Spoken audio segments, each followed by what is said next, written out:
Good day and welcome to Drew's Book Reviews. It's time for another character video series video from Drew's Book Reviews. Today's video is going to be all about Shallan Davar.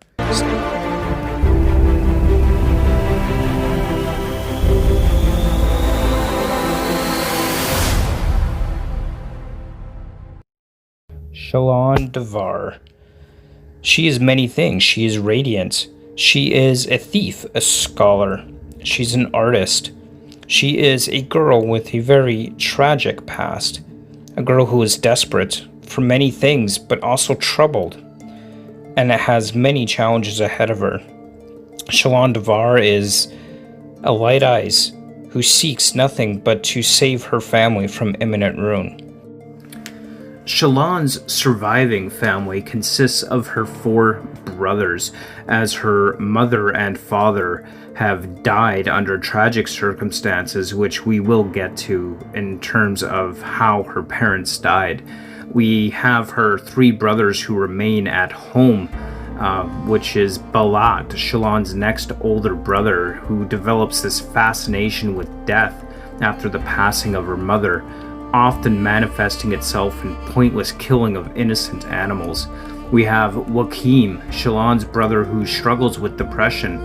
He eventually admits his struggle to Shallan and gives her his secret stash of poisoned blackbane, in which she uses later on, and again we'll get to with that. And Jushu, Shallan's youngest brother, he becomes addicted to gambling, a habit leaving him deeply in debt and his life threatened. And then her other brother, Helaron. This is Shallan's eldest brother. He has been essentially cast off by Shallans Father, disinherited, as he goes off to war and became a full shard bearer, which he also later dies in battle. Of interesting note, and a spoiler warning here, it is actually Helaron who is the shard bearer that Kaladin killed on the field of battle while in Lord Amaran's army, earning his shard but quickly being discarded. Details of that in my Kaladin video, which I will link below. Among the first of the tragedies in Shallan's life was the death of her mother, whom Shallan herself had to take a desperate act and killed herself, as we read in Words of Radiance. Red carpet, once white, her mother's friend lay on the floor, bleeding from the arm. Though that wound hadn't killed him, Shallan walked to the other corpse, the one face down in the beautiful dress of blue and gold. Red hair spilled out in a pattern around the head. Shallan knelt and rolled over her mother's corpse, confronting a skull with burned out eyes. "Why did she try to kill me, Pattern?" Shallan whispered.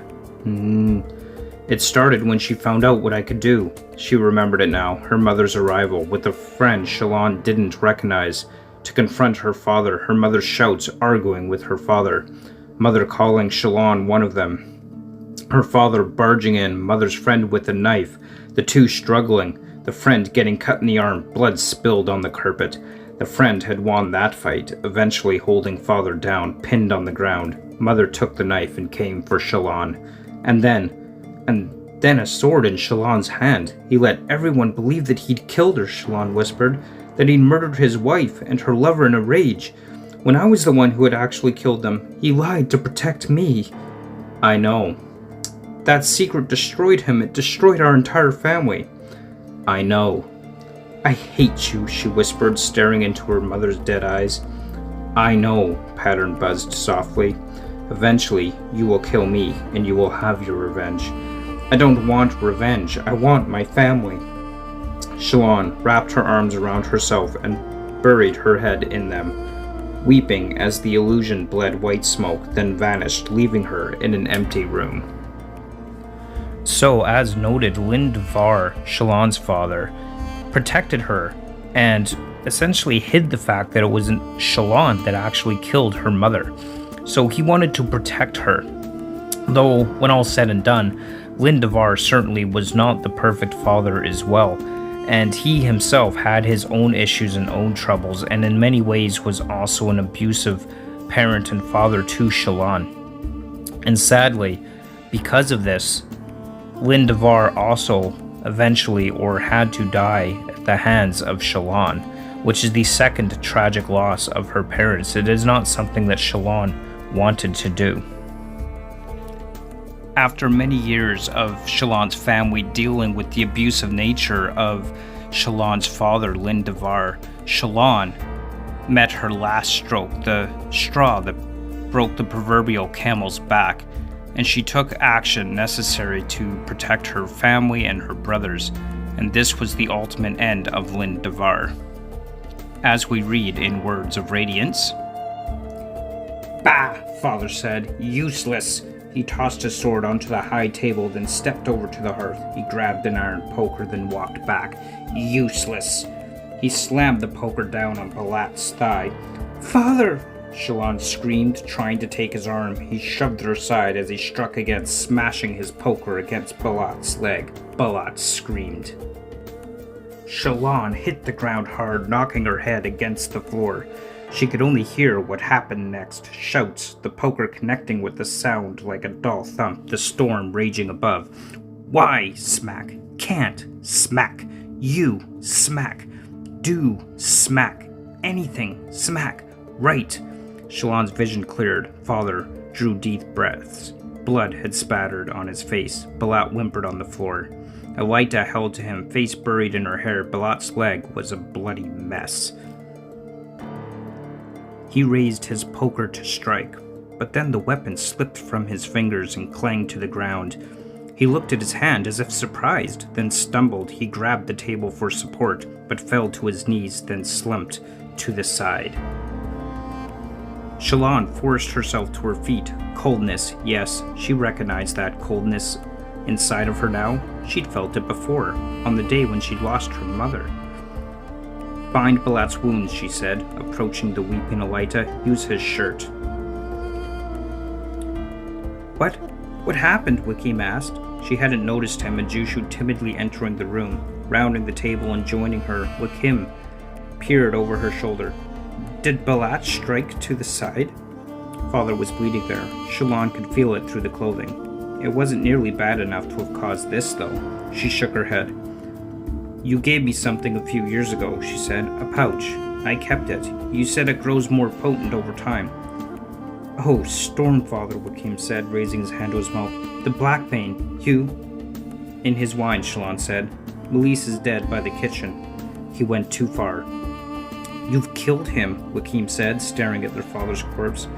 "You've killed him." "Yes," Shallan said, feeling exhausted. Shallan knelt next to the body. The eyes trembled, then focused on her. "It wasn't enough," she whispered. "The poison wasn't strong enough." "Oh, Storms," Wakim said, kneeling next to her. "He's still breathing. It didn't kill him, it just paralyzed him." His eyes widened. "And he's waking." "We need to finish the job then," Shallan said. She looked to her brothers. Jushu and Wakim stumbled away, shaking their heads. Balat, dazed, was barely conscious. She turned back to her father. He was looking at her, his eyes moving easily now. His leg twitched.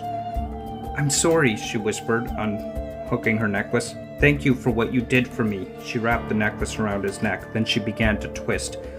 She used the handle of one of the forks that had fallen from the table, as her father tried to steady himself.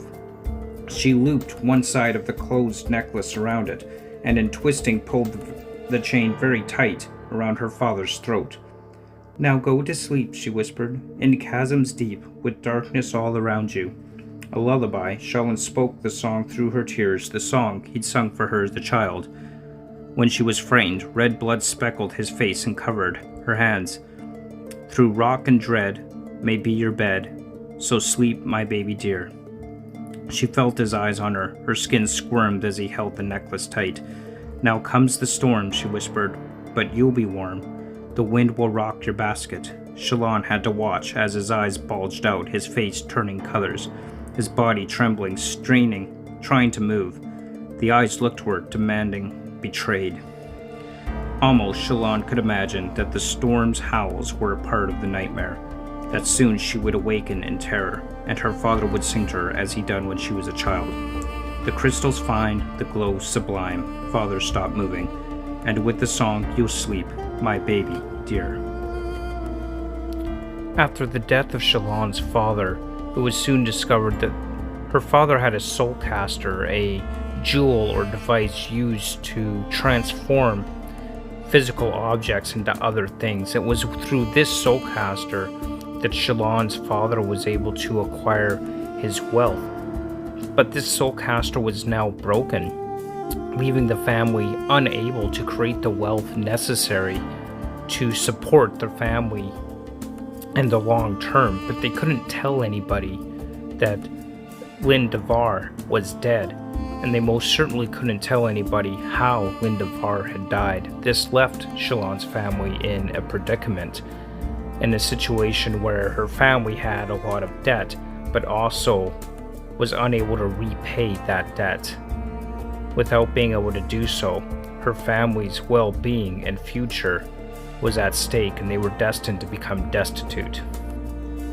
In this desperate hour of need, this is when a desperate plan is hatched, and Shallan would apprentice herself to the infamous heretic and scholar Yasna Kaladin, who is known to have a Soulcaster and soul-casting abilities, and she would do so with the sole purpose in mind that she would replace Yasna's Soulcaster with her father's and steal her Soulcaster in an effort to return to her family with a working one so that their family's wealth might be restored, their creditors paid off, and no one would know the truth about what had happened to Lynn Davar, and her family would not remain destitute and desperate. This was a dangerous plan, and not an easy one to pull off, for Shallan had no knowledge of scholarly activity or a knowledge base or training in such a field, but she must convince Yasna to take her on as an apprentice,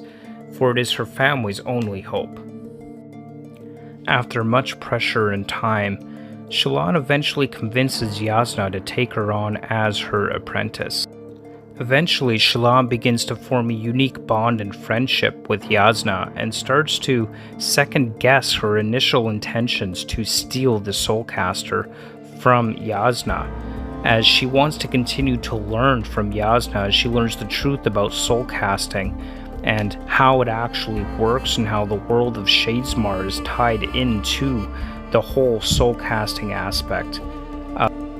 The lessons Shallan must learn with Yasna, however, are not easy lessons, such as the one she learned one fateful night in a dangerous part of the city in which they were threatened by thugs, and Yasna, using her soul-casting abilities, essentially destroys and kills these thugs. However, Shallan completely disagrees with the actions that Yasna took, stating that she invited the threat and she invited the violence that was going to be brought upon them. This led to an interesting philosophical discussion about who was right and who was wrong in such a situation, Yasna arguing that she should be able to walk freely through the city without fear of being accosted, and Shallan arguing that she knew it was dangerous and willfully went into such a dangerous situation. This incident reinvigorates Shallan's desire to steal the Soulcaster, feeling so much more justified in this decision to steal the Soulcaster for the sake of her family. But of course, she is caught out and find out, and she is cast out from Yasna's presence.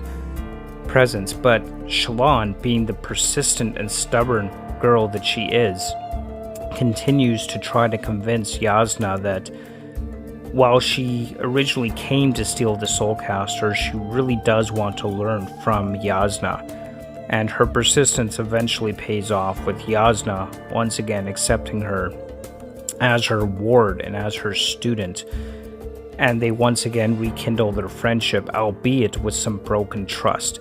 This is a long process to renew that friendship, but this is the beginning of Shallan's journey as she continues to grow and learn more about her powers. This is the very start of what will eventually be her birth to becoming a Radiant, specifically a Light Weaver.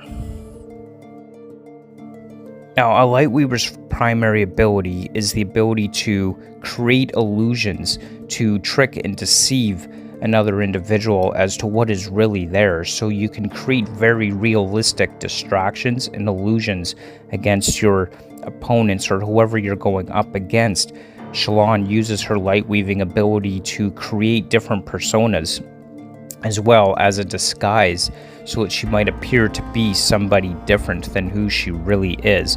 This later plays into some aspects of her personality, primarily her multiple personality disorders. Because of Shallan's tragic past, she's created these different personas and effectively has this multiple personality disorder. One of the personas she's created through her light weaving abilities is Veil. Veil, aptly named because it puts this veil over her mind about her tragic past. She also uses the persona of Veil to interact with the Ghost Bloods, a secret organization which in and of itself is worth a video on its own, which we may do at some point. But then she also has the persona of Radiant. So Radiant is essentially her bonded Spren Knight Radiant personality that she has. She is the one with the sword. She's the protector, defender. She is a part of the Knights Radiant. And of course we have Shallan and her original personality, our red-headed bookish girl who sought out apprenticeship with Yasna. So these three personas combined continue to interact throughout the story, and they interact with each other, and they essentially work together as three different individuals, and she's constantly flipping between the three depending on what her needs are at the time, and even has some inner conflict between the three personalities that she has with these three personas that she has created. So it definitely serves as a interesting aspect of her character, her development, and how her character interacts with the world and those around her, both the challenge for Shallan as an individual and those who need to interact with Shallan on a daily basis. This serves as your introduction to Shallan Davar, a character whom I absolutely love within the Stormlight archive. Thank you so much for watching. If you like this video, please hit that like button. Don't forget to comment and subscribe. And also, as a reminder, if you care to support this channel, I do have a Patreon. I have that link below. You can support this channel for as little as $1 per month. I also do have a Discord, which will be linked below as well. So you could join me on the Discord, and we could have some great conversations on the Discord server. Thank you so much for watching, and until next time, keep on reading. Bye.